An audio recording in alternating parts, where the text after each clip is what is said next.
Hello and welcome to Moderate Fantasy Violence, a podcast about pop culture and the world around it. I'm Nick. And I'm Alistair.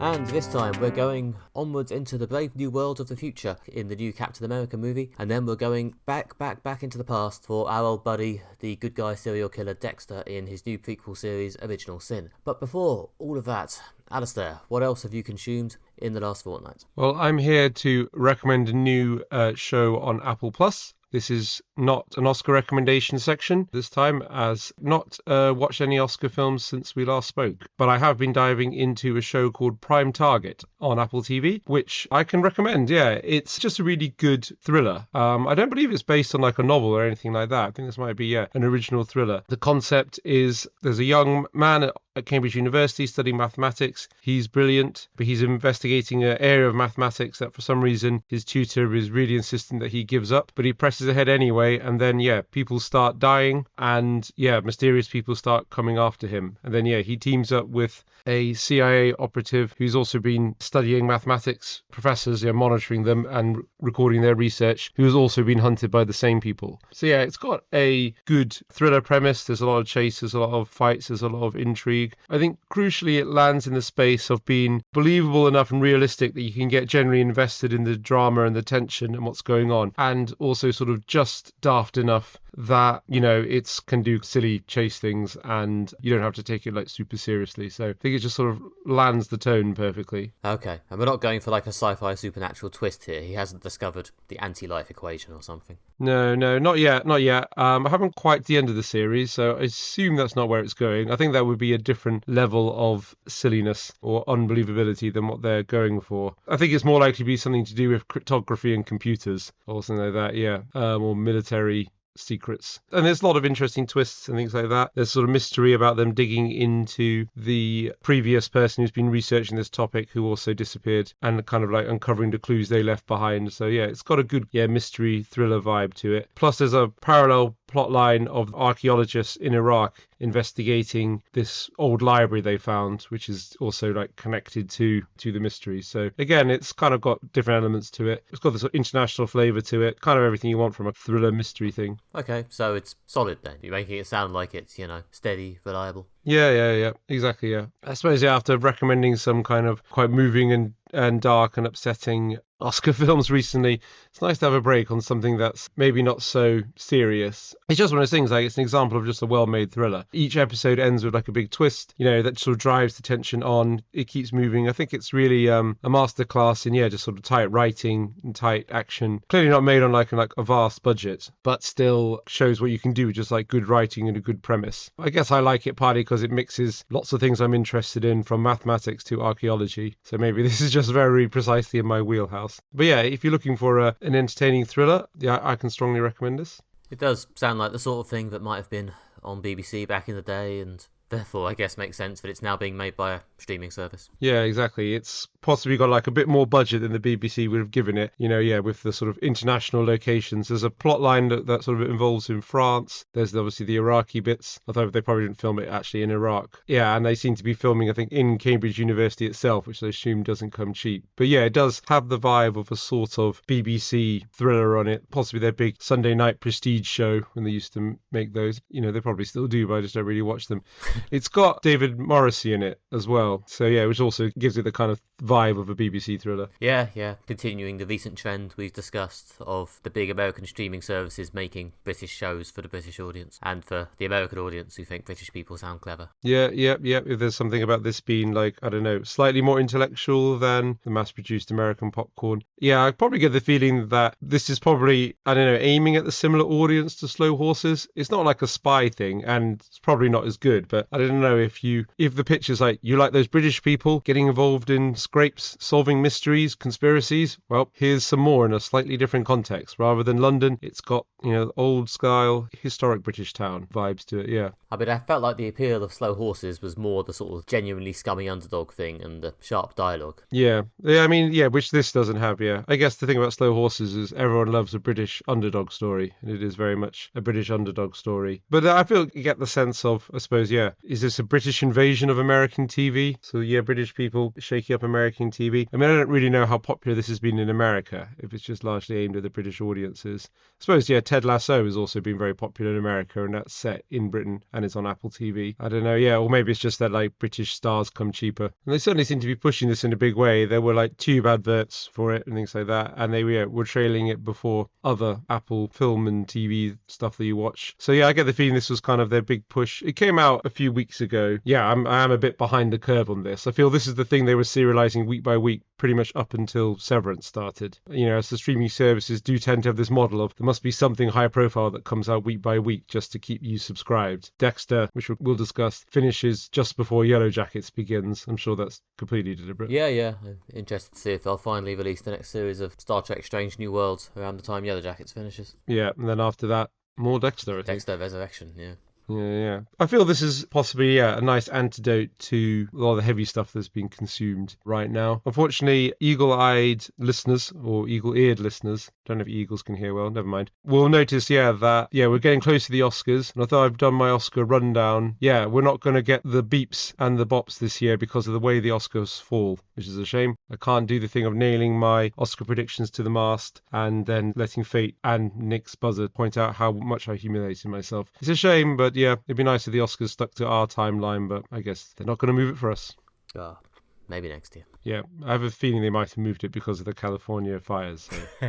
But anyway, I've been enjoying Prime Target on Apple TV. Nick, what have you been up to recently? Well, in both a similar vein to Alistair's recommendation of sort of recent British set premium telly with American investment money in it, and indeed our upcoming Dexter chat, I've been watching Sweetpea on Sky. I believe this is also on one of the networks in America, I want to say Showtime. But anyway, this is a dark comedy thriller about Rhiannon, a woman who works as an admin assistant in an office and has felt invisible all her life, bullied relentlessly as a child, and finally snaps after her beloved father dies, and then her somewhat estranged sister decides to hire her old school bully to sell the house she's living in out from under her, which sends her into a bit of a spiral which ends in her relieving her fury by killing people who annoy her. And there's 6 episodes of this. It's just basically a story of Rhiannon getting deeper and deeper into killing people at first because, she feels like she's avenging some wrong, and eventually somewhat coming to the terms with the fact she might just like it. Rhiannon is played by Ella Purnell. It's very much in the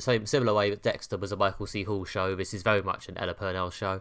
I will try and get through this review without just relentlessly comparing it to Dexter, but since I was watching them at the same time and they're not dissimilar, it's quite hard. This is probably slightly more silly and comedic than some other shows I could name that might be similar to it. It's got a lot more of a loose sitcom approach to a lot of the characterization, especially to the characters who aren't Rhiannon. If you're watching this with a strict forensic eye, you could probably argue that she's actually incredibly bad at this and should probably have been caught about 7 times. But as a sort of fun comedy drama, which is mostly quite light and silly and occasionally veers into a dark moment when she confronts her trauma, it's quite fun. Ella Purnell is doing a lot to hold it together. She's very good, and after being a big part of the ensemble in Yellow Jackets and the lead in Fallout, it's another big spotlight for her here, possibly more so. Like, Fallout I think is as much about the effects and some other big actors like Walton Goggins as it is Ella Purnell. This is really just all about the camera on Ella Purnell all the time, and she handles it. She's incredibly good in this, and it does give a lot of energy to what might have otherwise just been a slightly light, silly show. I guess it's the casting that makes these things successful. I wanted to watch this for a while, actually. It's been on the list of things to get to. Ella Purnell is very good, definitely one of the rising stars or risen stars of modern TV, as you say, like between Fallout, Yellow Jackets, a few other things. But what really appealed to me this was the tone. It seems like quite dark but also quite funny. Maybe not like, I don't know, ha funny, but still got a sort of, I don't know, a sense of the ridiculousness to it. I guess, as you said, like maybe she should have been caught, but it's not that hyper realistic show. In what sort of vein is the humour? A lot of it is just the sort of down to earth ridiculousness of it. Like, trying not to spoil the entire series, it's only 6 episodes and I easily could, but the first first person she kills, she's sort of sitting by the side of a river, having a sort of maudlin, melodramatic moment, feeling shit about everything. And then a bloke just comes along and starts pissing against the wall next to her, and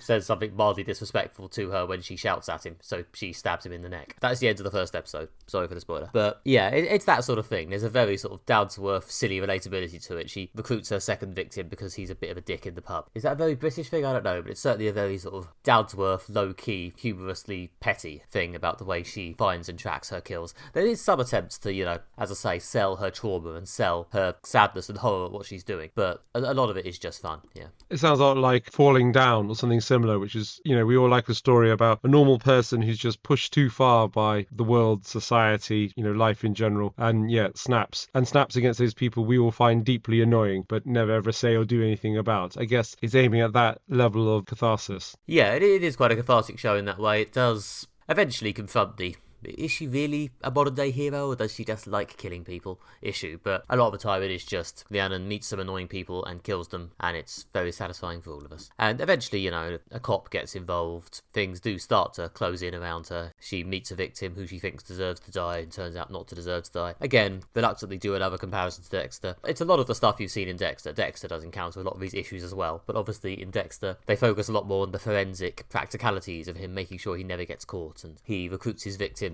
using his job in the police, and they're all these incredibly horrible people who have done these genuinely awful crimes rather than just pissing in the wrong place. Yeah, it's maybe a bit more serious, even if it does have this sort of wry, dark comedy edge, whereas this is letting itself be a tiny bit more borderline sitcom at times. Yeah, and as you say, if, you know, there's less of her like covering up her trail and things like that to make sure she's not caught. And Dexter, especially the early seasons, was very much focused on exactly the precise way that he goes around not being caught and things like that. In the later seasons, they kind of seem to dispense with that somewhat. I feel this is aiming at a slightly different, although similar tone, I suppose. Probably more laughs to be had here. Even if it's not just, again, the cathartic laugh of like, God, I hate people like that. It's nice to see them get one. Yeah, and, you know, Rhiannon is meant to be, you know, more of a regular person than Dexter. She wasn't, you know, raised in the police. She hasn't been, you know, someone who's had known animal killing issues from an early age. You know, there is something about her that's meant to be normal and relatable, and therefore, you know, funnily enough, she doesn't automatically know exactly how to do the perfect murder. So yeah, it does work in that regard. It is a bit straightforwardly silly. There is something about it that doesn't quite transcend and find greatness, but it's a fun 6 episodes. It keeps the drama ticking along and escalating. There's some good big moves, especially towards the end. The last couple of episodes, a lot of sudden, unpredictable big things do happen, and it is quite fun. So this is a British show, is it? Is it made by Americans but with British cast? Because I was surprised, Lacey, when I found out that Anna Purnell is British when she was on Off Menu, and you got to hear her not doing an American accent. I think it's one of these things where the British network is making it with investments of American network money, in the same way that a lot of big British dramas nowadays are co-funded by Netflix or Amazon. I think this is Sky and Showtime or something. It's certainly a high-profile thing. I remember, being advertised on buses around Christmas. Certainly in Britain, I suppose. Sky and Now felt it was worth putting money behind. Yeah, and it's successfully got it on my radar and my list of things to watch. Had I been less busy over Christmas, I probably would have watched this. Yeah, no, I wanted to get around to it. Plus, I don't know, I was already watching Dexter, why not watch 2 serial killer things at the same time? It has left me wanting to really work on something a bit more crimey and bloody in my writing, but no, I'm not doing anything like that at the moment, and I haven't really got time to change. Never mind. Next up, we will be discussing Captain America, Brave New World, the new film from Marvel. As Sam Wilson, aka the Falcon, steps up to the mantle of Steve Rogers to become Captain America, he has to contend with General Ross now being the president, a brewing international conflict over Celestial Island, and a mysterious dark force manipulating events from the shadows. We saw this film in the cinema recently. Nick, what did you think of it? This one isn't great. I don't know. I don't think it's quite as bad as some critics have said. I have seen some full eviscerations in which it's declared to be the worst Marvel film yet, and I think they've done worse, but this is definitely a very generic plod through the Marvel motions, which doesn't really have much memorable about it. It's quite generic. The dialogue especially is quite flat and functional. It does move along at a decent clip. This may sound a lot like my review of Section 31, to be honest. It does at least go along at a decent pace, which stops you getting actively bored, and there are a few action sequences that have some budget behind them and some energy, both some of the hand-to-hand ones with the shield, and there's a bit with some missiles, which is quite fun. And it's got Harrison Ford in it, who injects a bit of charisma into things. Anthony Mackie also does try his best, but is a bit hamstrung by the fact he doesn't have a storyline in his own film for some reason. And it does, we may well get into the full details of this later, but it does feel like it's been quite aggressively reshot and retooled and sanded down and left just a bit flat and generic. It's kind of low end alright, but it's really not particularly great or exciting. Yeah, I wouldn't go as far as saying this is the worst Marvel film they've done. I think there's definitely worse ones. But I guess when I was watching it, I did have this feeling of like there are better Marvel films and better Captain America films specifically. And I kind of felt when I was watching it, I just couldn't escape that feeling. You know, you're right, it's not the worst, but yeah, it's not great either. I think my main issue with it was, well, yeah, I mean, you're right about the dialogue, is that it's weirdly humorless. Yeah, and even worse, it features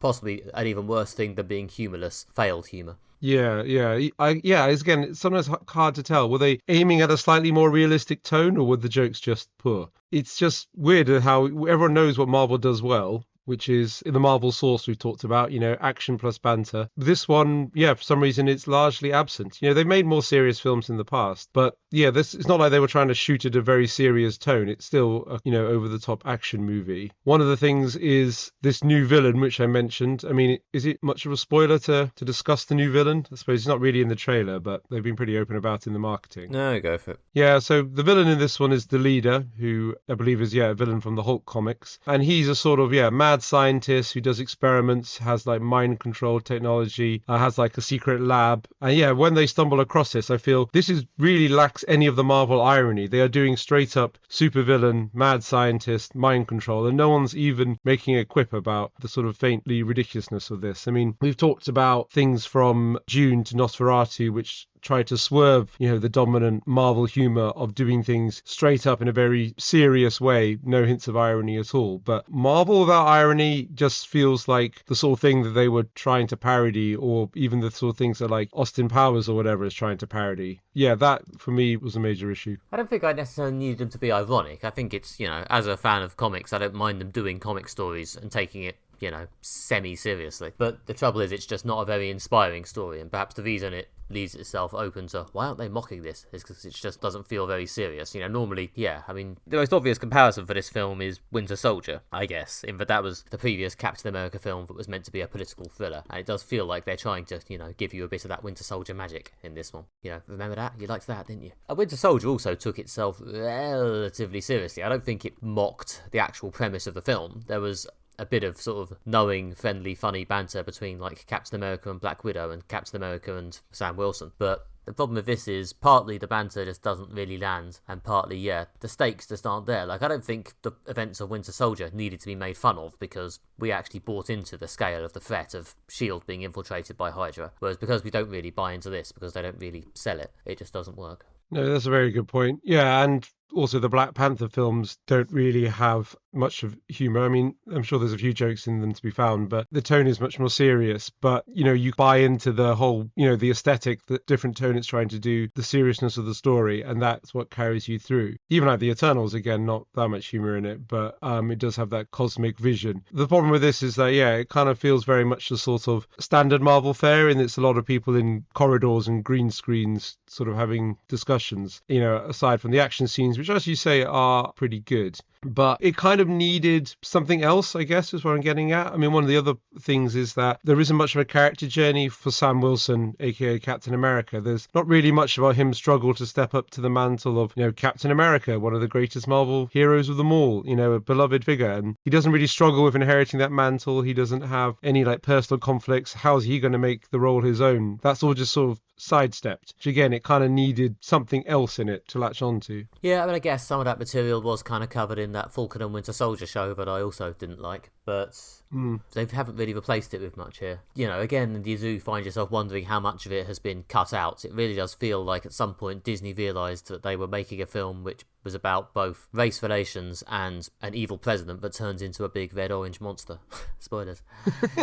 And releasing it into the modern world, the modern political climate, and decided actually we're not going to go there, and decided to basically reduce all the chat about race in the first film about a black Captain America to a few lines and cut the moral of the story down to this sort of very vague, can't we all just love each other platitude, where the Harrison Ford president's biggest character flaw is just not loving his adult daughter enough. Yeah. It does feel very skinned down. There might have one day, at some point, been an interesting storyline for Sam Wilson about his role in all this, but I don't know. It feels like it might have ended up on the cutting room floor so he could just deliver a vague speech at the end. Yeah, and they've got a character who's in the Falcon and Winter Soldier TV show who's like, yeah, a former superhero, an older black man who was, yeah, first a hero, but then, abused, experimented on, and like locked in prison and things like that. And obviously there was a lot of potential there to talk about criminal justice, the sacrifices that black Americans made in the army in the First and Second World War, and then, to be greeted with discrimination on their return, lots and lots of things like that. But yeah, that is all just totally swerved. It's only perfunctorily there. I get the feeling they feel like, well, we have to include this stuff because we're picking up from the story from the last one, but let's downplay it as much as possible. I mean, again, I feel like there might have been a version of this film where it was more prominent, but it's been sort of slashed down, so all that's left is a few lines at the beginning of the film. Maybe if it came out in 2019. I guess I've been reading a lot recently about this vibe shift. The supposedly, post-Trump re-election vibe shift when, according to the people on the right, there's going to be a cultural reckoning and all the woke stuff is out. The Trump MAGA culture is whatever going to sweep through the world. A lot of this is hot air and completely overblown, but I can kind of sort of see it in the fact that, like, probably some point late last year, Disney had a kind of, oh shit, moment when some executive took a look at what they were making. It was like, God, the internet's going to go absolutely ballistic over this, especially all the worst people on the internet. Is there any way we can sand this off to make it as generic as possible so we don't end up being MAGA main character of the week? Well, yeah, but it's not so much the internet, is it? It's being blasted by President Trump for a week about being the DEI network or whatever the fuck. Yeah, exactly, yeah. For what it is entertaining. I was certainly entertained when I was watching it. There's definitely been Marvel films I felt almost bored seeing them in the cinema. What I liked about this is it's kind of got a sort of 90s action movie vibe to it. I don't know if it's the geopolitics. I don't know if it's the slightly less modern humor. I don't know if it's the fact that it's just got Harrison Ford in it. He's sort of obviously a great actor of the 90s. Again, playing the president in an action movie, kind of channeling his best sort of grumpy Air Force One president. It felt in some way almost like a little bit nostalgic. But it had some some good action scenes, some good battle scenes. So for example, as you said, there's like the airborne one with the missiles taking advantage of the fact that this new Captain America can fly. Yeah, certainly when the action gets going, I did feel like, yeah, this is what Marvel does well, like kind of a cool fight sequence with sort of lots of things going whiz and bang. So, it's not a total disaster. Yeah, I mean, I don't know. I guess I'm not someone who would watch 90s action films for fun. I was at least carried along, and I was, as I say, I wasn't bored, but I did feel it lacked anything particularly interesting or memorable. Like,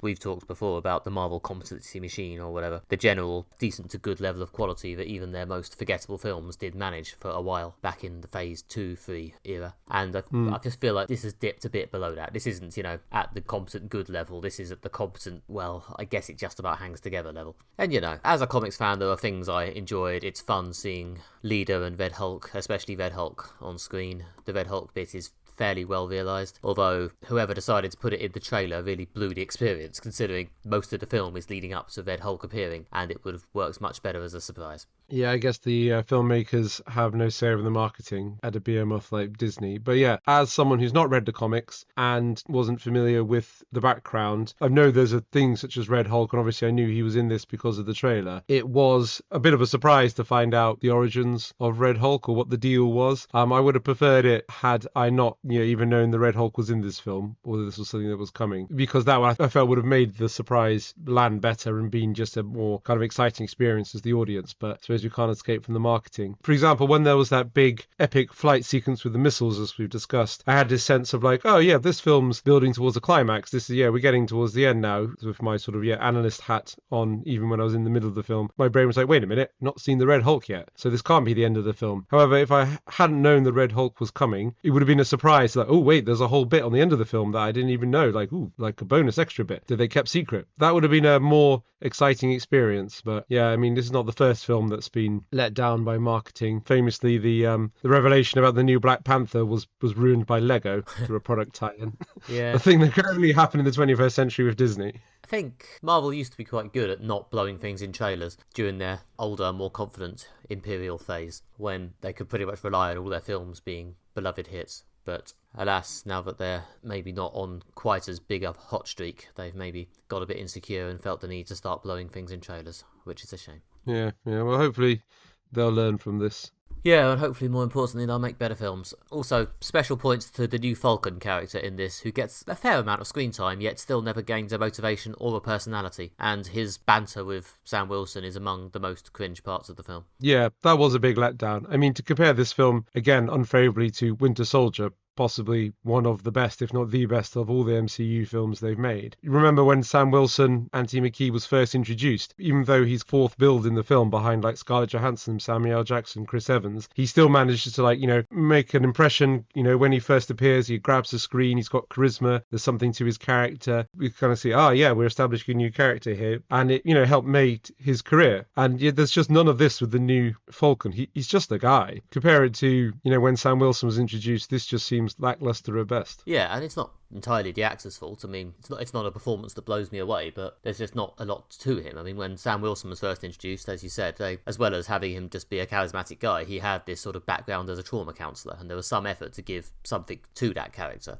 Whereas this character's just a guy who does some banter, not even that funny banter. I guess with your sidekick, you want him to bring something to the table that the hero doesn't have. In The Winter Soldier, it's helping him process the trauma of, what happened to his buddy, which also ideally should be integrated into like a story of the character growing and becoming, a different person. And that's all how you knit your sort of storytelling elements together to make the whole thing work better. The issue here is, what is the new Falcon bringing to the table? He's, I guess, someone that Captain America to talk to save on clunky exposition, and I guess some tech skills. Seems to be a computer guy, but there's not really much to it. Again, it's just the actor's got to work with what's on the page. There are very few actors who can take really, really thin characters and just, turn them into something electric. One thing that jumps to mind is Benicio del Toro in The Usual Suspects, who, when he read the script, was like, this guy is just a thin character who gets killed off at one point. Okay, can I do this ridiculous performance with this really silly voice so no one can understand what I'm saying? And then they were like, yeah, go for it. And it is electric. But there aren't many people who do things like that. You got to work with what you're given on paper. I mean, the Sam Wilson character isn't particularly strongly written on the paper either. Anthony Mackie has a lot of, natural charisma that helps him through. But to be honest, he's done better work in Marvel films when he's been given better scripts. Yeah,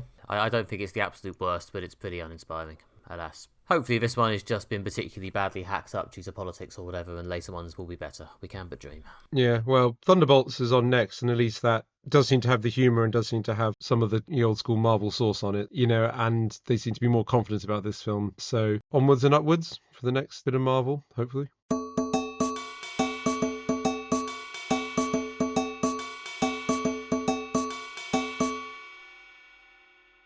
Finally, this episode, we will be discussing Dexter, Original Sin. Set in the early 90s, Dexter Morgan hasn't killed anyone yet, and he's still in college, while his sister Deb is still in high school. When Dexter's dad gets him work experience at the forensics department of Miami Metro PD, Dexter is plunged into the world of police and murders, including a high-profile child kidnap and murder case. When Dexter's dad is threatened, his dark passenger emerges and he embarks on the path to become a serial killer. We've seen the complete first season of this new show on Paramount Plus. Nick, what did you think of it? Yeah, it's a weird show, this, in that, creatively speaking, it's hard to really justify it. It's basically a 10-hour dramatisation of events we already had exposited and shown in flashbacks during Dexter, and also a pretext to make yet more Dexter on the same set with many of the same characters. And there is a lot of what I've in the past called prequel shit, lengthy explanations of how he refined his killing method, how he met various people, how he decided to get a boat, that sort of thing. But yet still, it's alright, actually. It's decent, it's watchable. It captures the original Dexter vibe surprisingly successfully in a way that kind of makes me want to go back and rewatch the original, or at least the original 4 good seasons. Yeah, it's fun enough in a sort of schlocky, crime, murdery way. It chugs along, it does a decent job of tugging on the characters you already know in ways that make you think, oh, how is that person there? Where is this going? The answer could be it's going to be a train wreck, but for now I'm kind of interested. And it helps they've got a good cast as well, and there's some decent production values here, Again, they're putting some effort into recapturing that vibe. So it's a very specific audience in that I think really it's a show for Dexter fans, but if you want something that recaptures that Dexter magic, then this ain't bad actually. You could do a lot worse. Yeah, it's definitely better than some of the worst seasons of the original Dexter show. Yeah, and it kind of reminded me of when the show was good, as you say, in that it's got the essential good elements. You've got Dexter stalking his prey, doing his research. They quite quickly basically get the character back into originally, the setup for the show. It's within, like, I think the first episode, he's at Miami Metro PD, he's investigating murders, he's gathering forensics, he's lining up his own kills. There isn't much focus on kind of the 90s setting or things like that. It's very much like, do you want some Dexter? Here's some more. Here's Dexter. He's a bit younger now, but he's doing what he does. He's stalking a serial killer, he's dispatching his own targets. So yeah, it's just more of the show. The only big difference is we've got Deb is young and the dad's still alive. That seems to be the main difference between this and the original show. Yeah, it is almost odd how they've just basically used this as an excuse to make more Dexter. I thought maybe they would like focus on his college years and show us like a really different time in his life, but no, there's really no effort to do that. They're just getting as fast as they can back to the setting of the original show with younger versions of many of the same characters, which is, on the one hand, does help it get that classic vibe. On the other, it does mean there's almost no suspense. Like, I know what's going to happen to almost all of these characters. Yeah. So it is a strange vibe in some ways. But so far, it's somehow compelling. As I say, the cast probably helps. Christian Slater especially is probably doing the most to make this work. He's playing Harry Morgan, Dexter's dad. And they do dive a bit more into him and his motivation and what he went through raising Dexter and the various mistakes he made to get us here. You could successfully argue that a lot of this is basically told or implied in flashbacks in Dexter, but it is still quite well dramatised here, and as I say, Christian Slater's good. Yeah, I like the bit of Dexter, again, refining his killing method in the present and working with the dad, because, yeah, in the previous seasons, he's always worked alone, apart from, the few inadvisable times they gave him a sort of sidekick. And the dad appears very much in the original show as like a ghost or sort of mentor, but here he's an actual person, I guess, imparting the wisdom that Dexter then later relies on, which is a slightly different dynamic and things like that, and it kind of shows the character evolution. And as you say, yeah, Christian Slater, pretty high-profile actor, and is, very, very good, so it's good to have him, on the cast. Yeah, I guess the only bit I wasn't so hot on this show is the kind of the flashback elements, which is, again, there's a flashback within a prequel show, so yeah, the bits going back to Dexter's childhood when he first enters the Morgan household, and it's done in a sort of very high contrast, very bright, so the opposite of sepia tone flashback. But yeah, that I feel very much is just dramatizing the events that are filled in by the first season of Dexter when you get his original backstory. So yeah, that was just unnecessary additional exposition. I mean, I guess if they're committing to Harry as a character, then it's somehow useful to show us, really get us into Harry's mind and show us what it was like for him, which I guess is kind of the point of those flashbacks. But yes, they are the part that tips most into slightly prequely redundancy. Yeah.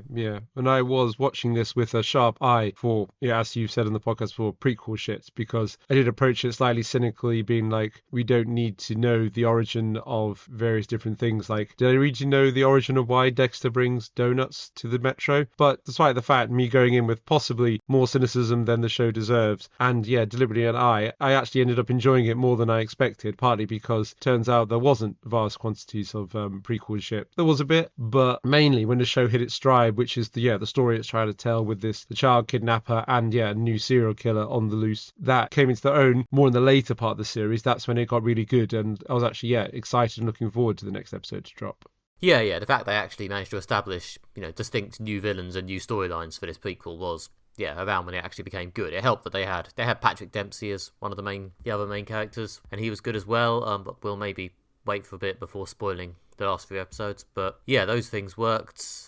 Yeah, I mean, that relates to what we've said before when we're discussing Better Call Saul, which is the way to create drama in these prequels is to have a plot line that is like of its own and, not connected to what's to come or, setting things up, a story in its own right to tell. And in this case, it very much was, the child kidnapping murder plot line. So yeah, and that was probably the bit of the show I enjoyed the most. Well, in the sort of mawkish way you can enjoy a show about child murder.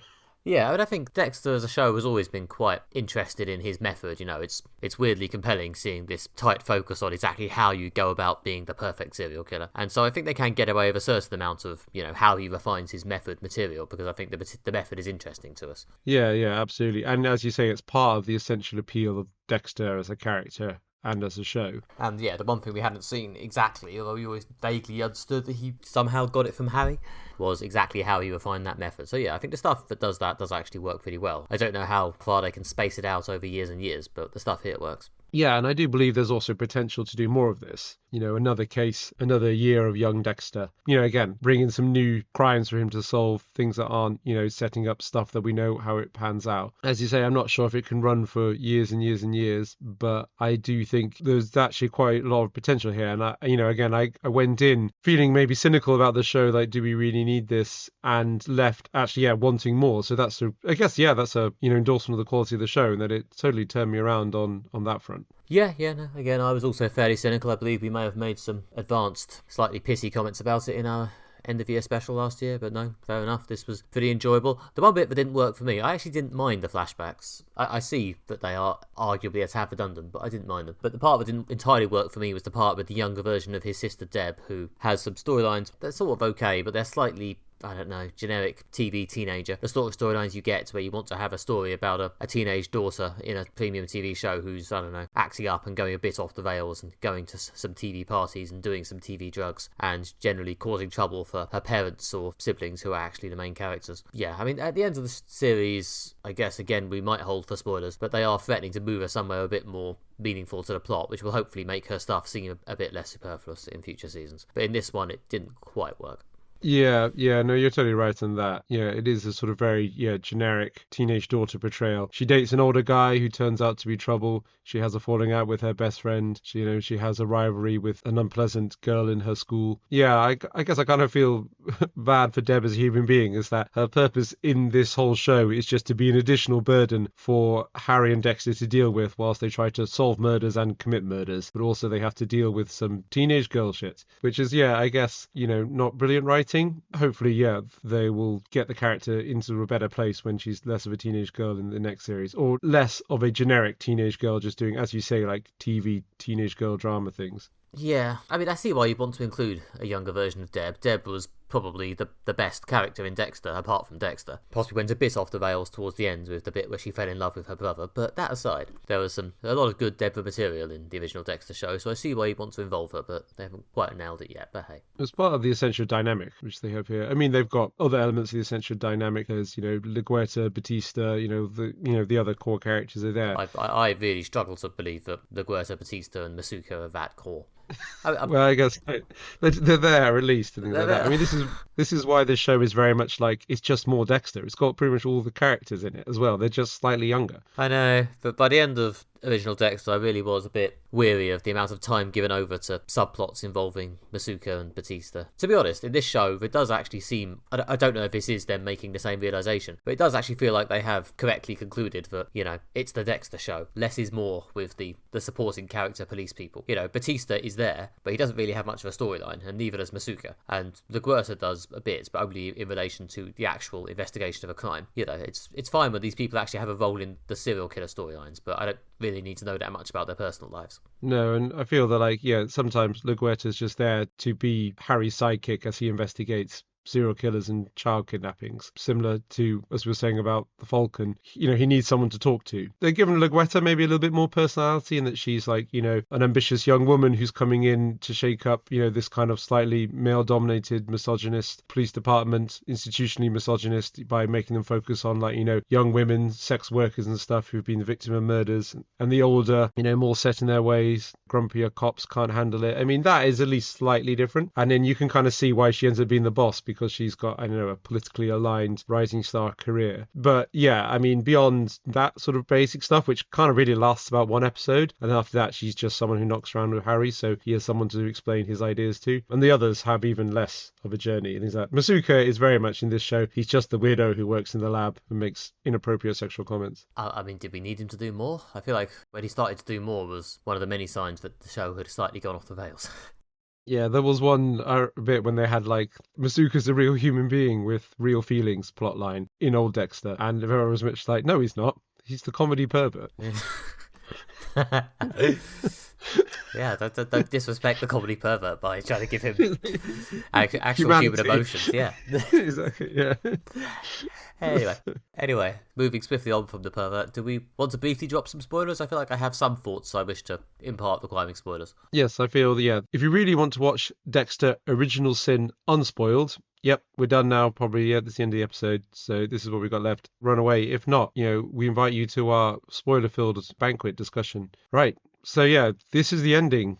Nick, thoughts? Yeah, I think the main spoiler thing, which I honestly thought was interesting, was the involvement of Brian Moser, who of course famously is the season 1 villain of Dexter. And the main reason why you should probably watch Dexter before watching this, because they're weirdly pre-spoiling the first season. So yeah, don't get carried away with weird Dexter fans who tell you should watch it in chronological order. This is quite clearly designed to be watched after you've seen Dexter and Dexter New Blood for various reasons. But yeah, the Brian Moser stuff is very strange. And it is kind of interesting, and it is kind of spooky, and they do actually use the genuine importance of that character. He's Dexter's sort of secret brother, who's also a serial killer, who, yeah, as I said, was the villain of season 1. And they do kind of use him interestingly, and the fact that he actually has meaning to the character. But I am a bit, I don't know, I'm interested where they're going with it, to be honest. I'm interested how they're going to make that character interesting going forward when he can't meet Dexter, or Dexter can't even be aware of his existence. Yeah, it's unresolved and left open for the next season. I mean, I do feel like watching this before you watch the first season of Dexter would spoil all the twists. Yeah. And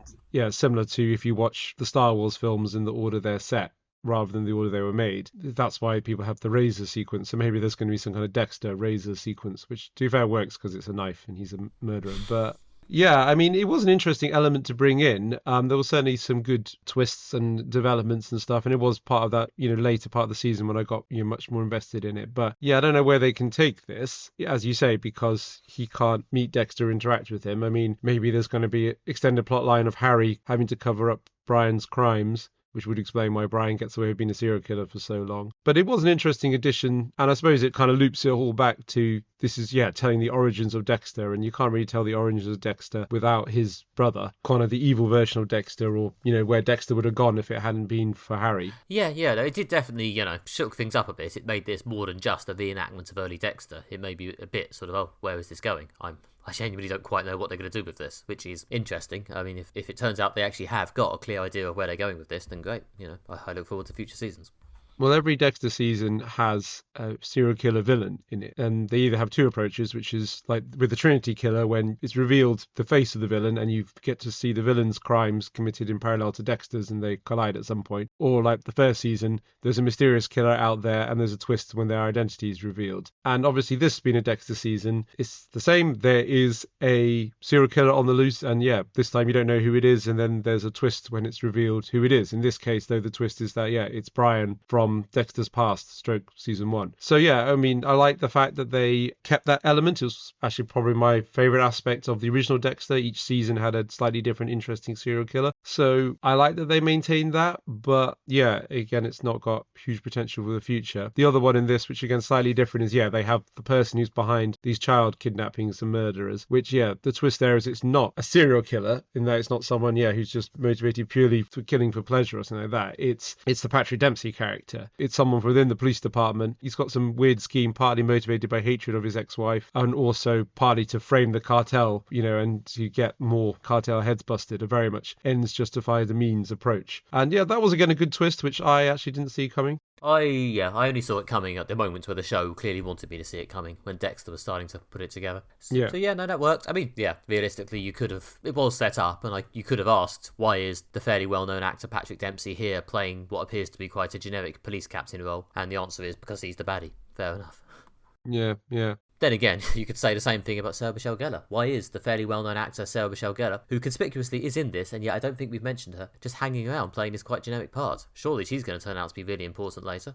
We haven't mentioned her because her character has almost no bearing on the plot in any way, shape, or form. Yeah, exactly. Even like the Masuka guy is at least there to be something of a forensic role model, or at least the older forensic guy. Yeah, I spent the entire show waiting for her to turn out to be the secret baddie, or the secret something, or to somehow move into some role, like become, I don't know, Dexter's good mentor, like the angel on his shoulder or something. But none of that really happens. She just turns up in like one or two scenes in every episode, usually lurking in the same lab, delivers a couple of likeable but not that interesting lines, and then wanders off. I mean, to be honest, it's the sort of thing that makes you wonder how much time they really had with her on set. But that aside, they didn't really do much with her. Yeah. She has no real role or personality, which is very much the issue here. I guess something they can develop in a future season, but it does seem like a bit of a waste of, again, probably the second highest profile person in the cast. behind Christian Slater, someone who has, famously starred in a very popular show that lots of people like, and want to see more of this person who's also talented and good at playing better developed characters than this. It does seem like, just a complete waste. Yeah, I mean, I don't know, maybe it's the vague plan is that at some point she'll become the person who suspects Dexter. She would probably be good in that role, but they could have done more to build it up here. And of course, now they're apparently rebooting Buffy with her involved, so will she even be free to come back and develop this character? Who knows? Yeah, because everything must be rebooted. Dexter, Buffy. My girlfriend's downstairs right now watching the reboot of Quantum Leap on Paramount Plus. Obviously. But yeah, I did feel that like the ending of this came together well. And as you say, yeah, Deb going off to the police academy at the end means that next season she'll have a plot line related to police stuff and probably something interesting as she has to face, I guess, the trials of being a young woman at the police academy in the early 90s. Yeah, no, Deb being woven more into the police storylines will hopefully make her stuff seem a bit less superfluous. That feels like a good move. So yeah, I mean, overall it does build to an interesting ending. As someone who was entered this whole thing feeling a little bit like, really, what's the point in this? The fact that I ended up seeing like, ooh, I'm excited to see what they do with the next season, really goes to show to what degree it turned me around. Yeah, no, same. I came out mostly liking this. I'm interested to see more. God, I'm even slightly interested to see what the hell Dexter Resurrection turns out to be, but stay tuned, I guess. Yeah, well, I mean, I suppose the connection with this is related to Dexter New Blood in that it picks up literally exactly where Dexter New Blood ends off, with Michael C. Hall bleeding out in a police car, as he's dying. And this is supposed to be his like flashback to his youth as he dies, possibly fitting in the story. I believe the original showrunner said in an interview that this is the kind of ending he wanted, that you've revealed that Dexter's in the electric chair for all the murders, and actually what you're seeing is a flashback story of his life. So I think they're picking that thread up here. Does that mean that, Dexter Resurrection will mean that actually he survived the end of New Blood? I mean, yes, almost definitely. Yeah, I guess so. That does seem like an unnecessary for bringing the guy back from pretty much the dead. But I thought this was unnecessary and I ended up liking it. Yeah, I mean, when New Blood aired, the ending, he did do the interview round saying, yes, we know we should have killed him before and now we've actually done it and he's really dead. And and now I think the same guy is doing the interview round saying, yeah, okay, we're bringing him back. Yeah, so back by popular demand. So there we go. Like every good horror movie monster, Dexter returns. Okay, and that was Moderate Fantasy Violence. Thank you as ever for listening. If you have enjoyed this podcast, why not go to our website at moderatefantasyviolence.com and enjoy all 234 previous episodes, along with various essays, deleted scenes and such. And then go to your favourite podcast application and leave us a nice 5-star review. Thank you. And after you've done all that, you can go to Twitter or Blue Sky and follow us. To find us there, you can search for MFV Podcast. You can also follow us on Facebook by searching for Moderate Fantasy Violence. And then after you've done that, why not follow me? You can find me on Blue Sky, Twitter, Instagram, all by searching for Alistair Ball, or you can read more of my writing at redtrainblog.com, or find my theatre reviews at everythingtheatre.com. And you can find me at nickbryan.com on the internet, nickbryan.com with dot actually written out on Instagram, and nickbryan.com with a dot on Blue Sky. I hope you followed that. And we will be back in 2 weeks, and this time we'll be covering the new horror movie Companion, and we'll be catching up on the comic World Tree that we started a couple of years ago. So join us in a couple of weeks for that. Until then, bye-bye. Bye.